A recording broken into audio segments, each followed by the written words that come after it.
How's it? This is Joel Agrivi, founder CEO of Paubox. Welcome to another edition of HIPAA Center. I'm joined today by Ben Holber, founder CEO of YoDerm. So let's get down to it. Ben, thanks for joining us today. Yeah, thanks for having me. Can you tell me more about what your company does and the problems you folks solve? Sure. So YoDerm focuses on chronic skin conditions. We allow anybody to get a prescription medication within 24 hours, and then we'll actually send the medication to the patient. The way it works, somebody comes to the platform, struggling with acne, rosacea, psoriasis, eczema, something like that. Take a photo of the condition, answer questions. Within 24 hours, one of the dermatologists in our network will examine them, create a personalized treatment plan for them. If any prescriptions are written, then we'll actually send the medication directly to their house. They get to continue the relationship with their provider over the many months in which they're struggling and then improving on their chronic skin condition. And in that time period, they are able to continually get the medication they need and the treatment they need. That's awesome. Yeah. And so I did a little homework. You've got a personal connection to this problem you guys are solving. That's right. Maybe you wouldn't mind sharing that with us real quick? Sure, yeah. When I was growing up, I definitely struggled with acne. Like I probably had mild to moderate, but I still cared enough that over-the-counter products weren't really cutting it. So tried to see a dermatologist. I ran into the same problem that the 50 million Americans who have acne also did, which is like the average wait time in the country is is over a month. The other thing is you need ongoing treatment. So even once you go in and see that dermatologist, you're kind of still left helpless. When's the next time you're going to go see that person, right? If you run out of your medications, you have to many times book again, and you still have that same 1 month to 2 month wait time. So yeah, I struggled with it and kind of took my experience and was like, okay, there has to be a better way. Contrast that with Ryan, my co-founder. His dad is a dermatologist, so he could be at the dinner table, point to his face, be like, what's going on? His dad could bring home, prescription medications, samples, write him a script, whatever, and have that ongoing relationship you need. Ultimately, his skin was a lot better than mine. We've known each other since the 6th grade, so we literally can see both of our progress, right? He got a lot more progress with the on-demand care that you need and you deserve. Right on. And so I noticed a lot of digital health startups, oftentimes one or more of the founders have a personal connection for the why that they do it. So I think you guys are in that sector too. Yeah, definitely. And it helps. I mean, I think that ultimately creating software that is supposed to enable empathy, it's nice to create the software in the first place with some empathy too. Yeah. So how did you guys come up with the name YoDerm? Sure. So YoDerm is your online dermatologist, right? But we also the idea was to combine kind of the new innovative, almost young aspect with Yo, along with the credible traditional aspect of Derm. Right. Kind of bring that together and compound the two so that the sum are greater than the parts. So that app, Yo, when did that come out? Was it around the same time you guys came out? It was after. Okay. You guys are before that. All right. Totally. But if you go and if you're a patient on YoDerm, you can definitely send Yo to your dermatologist. Nice. Okay, so I understand you folks have done over 40,000 consultations. Is that correct? Yeah, that's correct. Wow, that's a lot.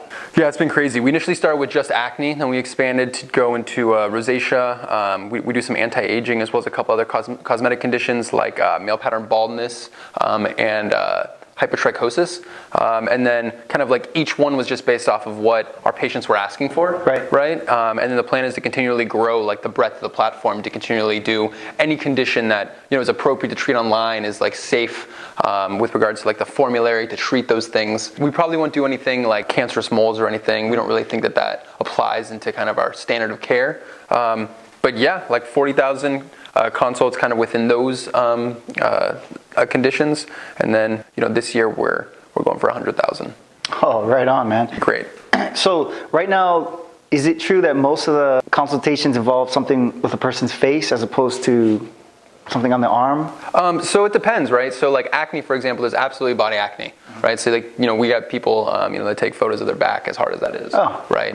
In order to submit that, sometimes they get help from others. For male pattern baldness, typically we ask for a picture of their back of your head as well. So that's, always kind of a little hit or miss for people to get that. But most of the time it's a selfie, right? If you think about those other conditions that we're treating, the majority of those conditions happen on the face. And then I also think the other thing is your face is kind of the most valuable real estate you have, right? And so people are willing to invest in that the most. Now I understand you folks are also, and I think you alluded to it a few minutes ago, you're also in the mix when it comes to the delivery of the treatments? Yeah, that's right. Yeah, absolutely. That's cool. Yeah, we initially started off just doing the consultations, and the prescriber would create your treatment plan for you, and if there was a prescription, we'd send it off to, say, like CVS, and you go pick it up. We found that regardless of how easy we made the consult, it's actually still really difficult to obtain the meds, right? You're dealing with kind of navigating your maze of copay, coinsurance, max amount of pocket, all that stuff. And then ultimately you still have to like find a time to go to the pharmacy. We can make getting the treatment plan as convenient as possible, but if the medication's still difficult, the treatment plan doesn't matter. Right. So for, a handful of conditions, we're actually doing the fulfillment as well with partner pharmacies, so we can send it directly to patients. And we found that, our retention and our patient compliance has just shot through the roof because of it. Oh, that's great. Yeah. It's a win-win for everybody. Last mile. Exactly. That's awesome. So if I need some help, do I have to see a dermatologist that's certified in the state I live in? How does that work? I'm total outsider to. Yeah. No, you're absolutely right. So typically the way the kind of legal precedent has come to fruition was that medicine and treatment occurs where the patient is located, not where the physician is located. A patient is located in, say New York. The physician doesn't necessarily have to be located in New York, but they have to be licensed to practice medicine in New York. So anytime you come to YoDerm and you get a consultation in your state, you will be treated by a physician who's licensed in that state. Got it. And do you folks cover all 50 states? We don't. We cover like 34, I believe 35 states. The reasons why we aren't in all 50 states is, first off, not all 50 states have as progressive laws and regulations around telemedicine, around establishing a patient-physician relationship without an in-person consultation. And then also, we are continually growing our physician base as well as our partner pharmacy base to be able to go into all the states we can. So some states don't allow telemedicine? Is that what I heard? Yeah, essentially there are some states that just straight up do not allow telemedicine. Oh, right? wow. And then along with that, there are some states will only allow telemedicine, but it has to be live video. Right? And with us, it's asynchronous. So you take a photo, you send it off, you can like live chat or message, right? Yeah. However, Maryland, Idaho, DC, you actually have to do like a Skype or a FaceTime, right? Essentially, the doc, like in order for that to be compliant. Interesting.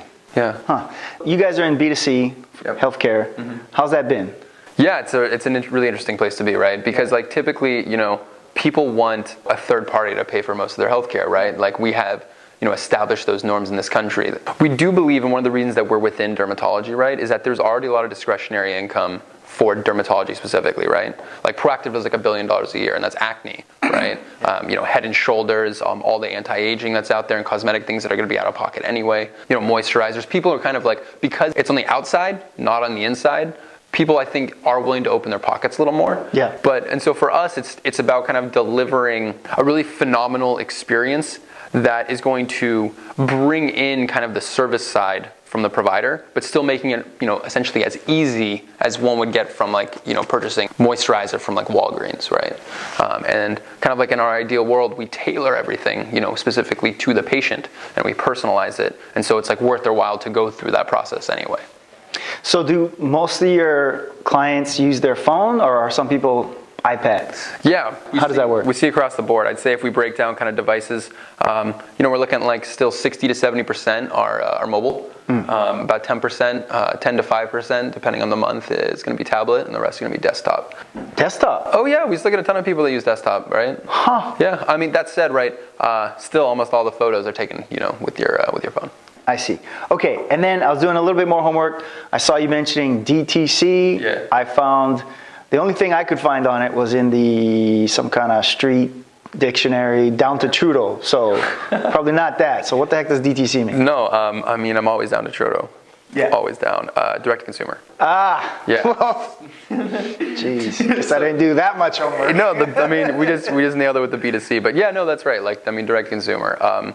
Because we're not relying on a third party to pay, right? We are working with, and providing value directly to consumers. I think something that's admirable about that is it is a much clearer kind of supply and demand curve, right?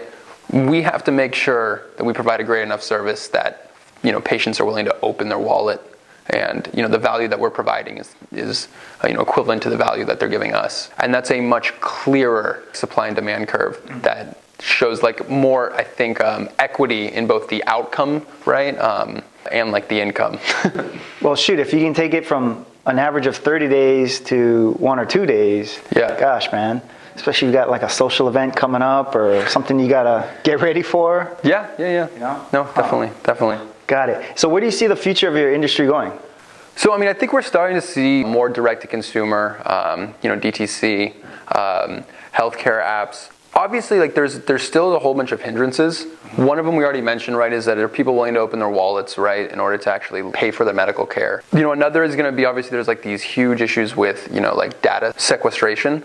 And so I really see actually like the new feature in Apple's like Health Kit, right, where people can actually pull in their medical information and hold their EMR as this massive shift, potentially, like if it works.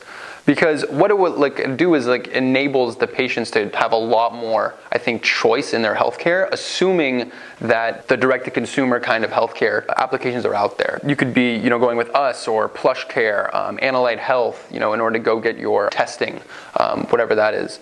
But I mean, if you can take your medical record and you can just provide it to this provider and this one and then this one, right? And then it's all continuously updated on push-pull, that's so powerful, right? And ideally, like, that is going to be kind of like the killer app, right? Is that like, it is still going to be around like the healthcare side, the medicine, actually providing, the treatment somebody needs. And we think that dermatology is kind of like one of the first places that'll be able to really, blow up in that area. And that's why we're here. We know some people involved with that project at Apple. Oh, really? Make introductions if that helps. Yeah, that'd be awesome. Okay, lightning round with Ben Holber. Ready. What's your favorite Hawaiian food? What are they called? Mocha Locos? Loco Moco. There we go. Yeah, that's a good one. Those are so good. You ever been kayak fishing? Yeah, down in Monterey. Yeah, that's where I'm from, and there's a lot of kayak fishing down there. Did you see that guy get hit by a shark last year? Yeah, I did. Oh man, I saw that video. That was nuts. I know, it's huge. Jeez. Yeah. Who would win in the octagon? Yeah. A polar bear or a silverback? Whoever's protecting their young. No young in the mix, just Okay. one-on-one. Okay. Good question though. Polar bears are what, 900, 1,000 pounds? Yes. Like silverbacks are what, like 400, 500 pounds? You got it. Weight class. Polar bear, great choice.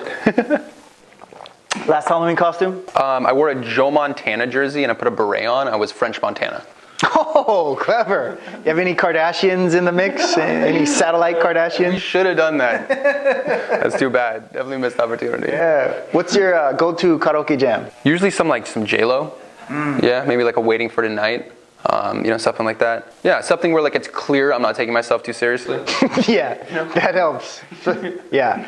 How many times have you seen the movie The Big Lebowski? I've seen The Big Lebowski one time, and I think it's a pretty overrated movie. Oh my God, we're gonna have to talk more about that offline. What book are you reading now?